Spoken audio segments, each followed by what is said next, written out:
যুক্তরাষ্ট্রের ফ্লোরিডায় দুই বাংলাদেশি শিক্ষার্থী হত্যাকাণ্ডের ঘটনায় সুষ্ঠু বিচার দাবি করেছে বাংলাদেশ।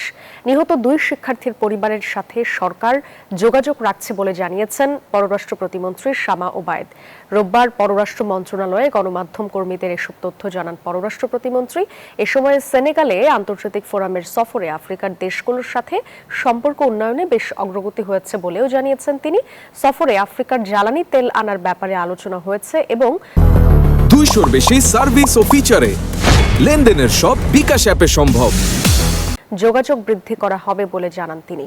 এদিকে বাংলাদেশি জাহাজ ইরানের হরমুজ প্রণালী পার হওয়া নিয়ে তিনি জানান, এমভি জয়যাত্রা সহ সব জাহাজই পার হবে।